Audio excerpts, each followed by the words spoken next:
Gênesis capítulo 19. E vieram os dois anjos a Sodoma à tarde, e estava Ló assentado à porta de Sodoma.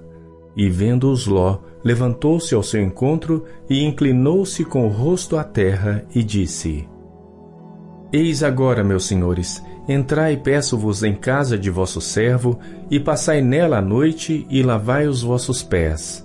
E de madrugada vos levantareis, e ireis vosso caminho. E eles disseram: Não, antes na rua passaremos a noite. E porfiou com eles muito, e vieram com ele, e entraram em sua casa. E fez-lhes banquete, e cozeu bolo sem levedura, e comeram. E antes que se deitassem, cercaram a casa os homens daquela cidade, os homens de Sodoma, desde o moço até o velho, todo o povo de todos os bairros. E chamaram a Ló e disseram-lhe: Onde estão os homens que a ti vieram nesta noite? Traze-os fora a nós, para que os conheçamos. Então saiu Ló a eles à porta, e fechou a porta atrás de si, e disse: Meus irmãos, rogo-vos que não façais mal. Eis aqui 2 filhas tenho que ainda não conheceram homens. Fora vô-las trarei, e fareis dela como bom for aos vossos olhos. Somente nada façais a estes homens, porque por isso vieram à sombra do meu telhado. Eles, porém, disseram: Sai daí. Disseram mais: Como estrangeiro este indivíduo veio aqui habitar e quereria ser juiz em tudo? Agora te faremos mais mal a ti do que a eles. E arremessaram-se sobre o homem, sobre Ló, e aproximaram-se para arrombar a porta. Aqueles homens, porém, estenderam as suas mãos e fizeram entrar a Ló consigo na casa e fecharam a porta. E feriram de cegueira os homens que estavam à porta da casa, desde o menor até o maior, de maneira que se cansaram para achar a porta. Então disseram aqueles homens a Ló: Tens alguém mais aqui? Teu genro e teus filhos e tuas filhas, e todos quantos tens nesta cidade, tira-os fora deste lugar, porque nós vamos destruir este lugar, porque o seu clamor tem aumentado diante da face do Senhor, e o Senhor nos enviou a destruí-lo. Então saiu Ló e falou a seus genros, aos que haviam de tomar as suas filhas, e disse: Levantai-vos, saí deste lugar, porque o Senhor há de destruir a cidade. Foi tido, porém, por zombador aos olhos de seus genros. E ao amanhecer, os anjos apertaram com Ló, dizendo: Levanta-te, toma tua mulher e tuas 2 filhas que aqui estão, para que não pereças na injustiça desta cidade. Ele, porém, demorava-se, e aqueles homens lhe pegaram pela mão, e pela mão de sua mulher, e pela mão de suas 2 filhas, sendo-lhe o Senhor misericordioso, e tiraram-no e puseram-no fora da cidade.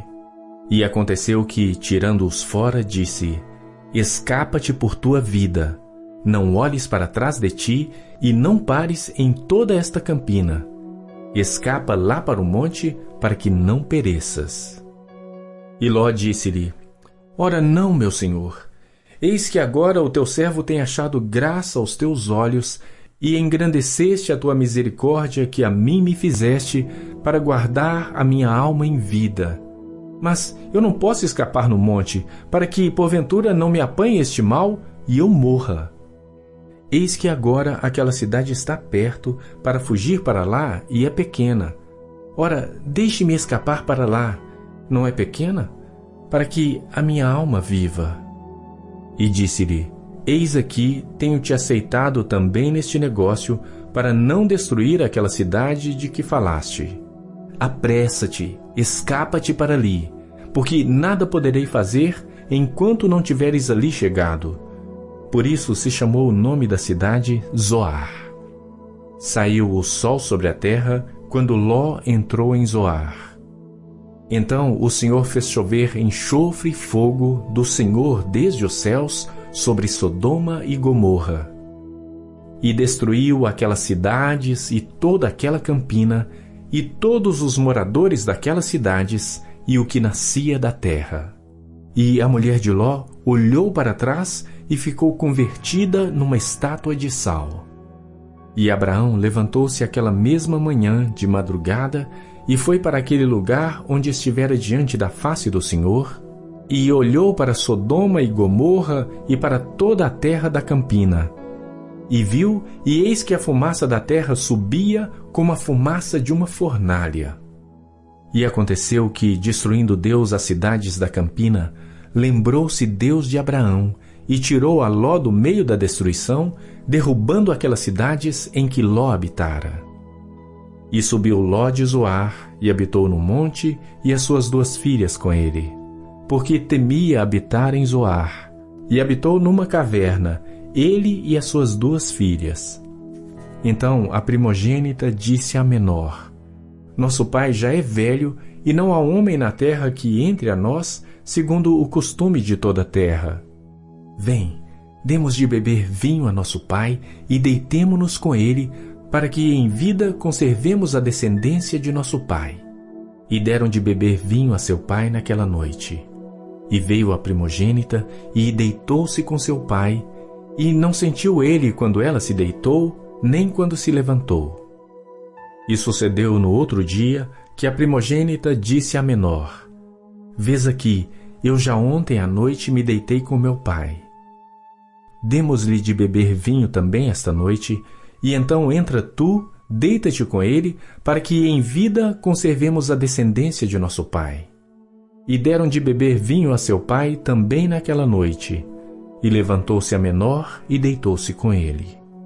E não sentiu ele quando ela se deitou, nem quando se levantou. E conceberam as 2 filhas de Ló, de seu pai. E a primogênita deu à luz um filho, e chamou o seu nome Moabe. Este é o pai dos moabitas até ao dia de hoje. E a menor também deu à luz um filho, e chamou o seu nome Ben-Ami. Este é o pai dos filhos de Amon até o dia de hoje.